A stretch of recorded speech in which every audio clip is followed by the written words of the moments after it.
Hi y'all, I'm Allison. Welcome to the Mighty Bujo.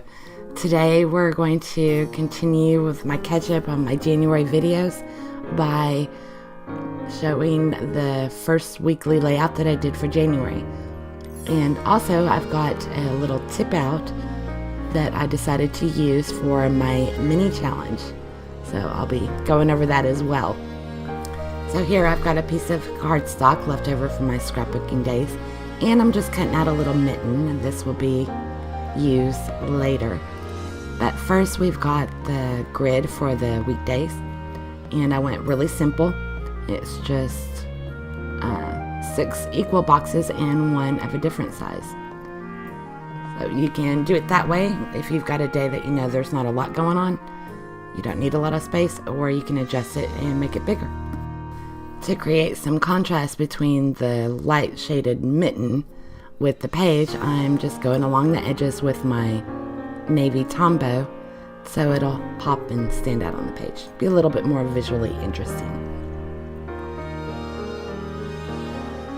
And then I'm also going to make a pair of mittens just by tracing that and putting another one down here in the corner of the page.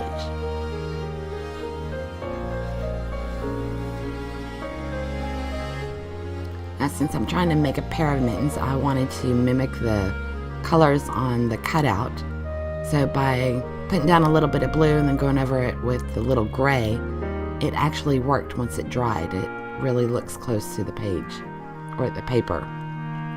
Over here is a section for my meals, and I can just write them in and put an X next to it whenever they're served.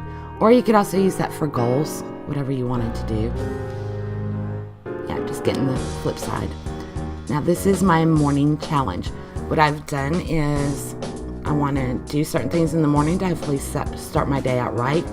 They're not anything involved. It will take me like 10-15 minutes to do it, but it just starts the day out on a good note. This is basically a little mini tracker, and I didn't want to have to write everything out every week, so I've assigned a little key code, and by putting it on the mitten, I'm going to attach it to the page and make a flip out of it, or a tip out rather, and then I can just have that visible as I move further into the month.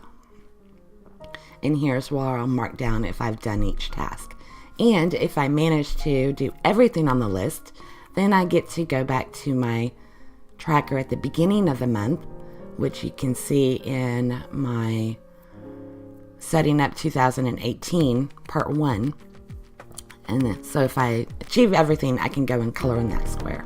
Maybe in February I'll do a separate video just devoted to this concept to make it all clear instead of asking everybody to jump around. So let me know if you'd be interested in seeing one just highlighting the concept of the mini challenge. So you're not seeing double. I decided the first one, I didn't like the way the text was spaced out on it, so I made a new one to use instead. There's the first one on the left, and here's the better spacing on the right. Since I'm going to be looking at it all month, I knew it was worth a do-over. Otherwise I would have left it. Here's the tip out. You just attach it with washi tape. Over here I'm adding the little band for the other one to make them a pair. Just a little strip. And then adding the blue line. So there's my weekly layout, and as you see, you just open that up, then I've got my list of what I want to do in the morning.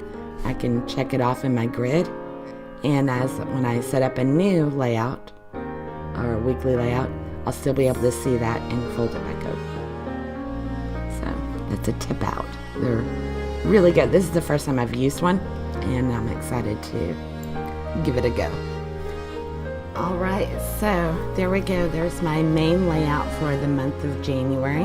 I will be taking the elements on this page and the decorative things and changing them up to get a new weekly layout each week for the month of January. So if you'd like to see how this gets tweaked and redone, be sure to subscribe. Leave me a comment if you want to see a video on the mini challenge in whole, and thanks for watching. I'll talk to y'all next time. Bye.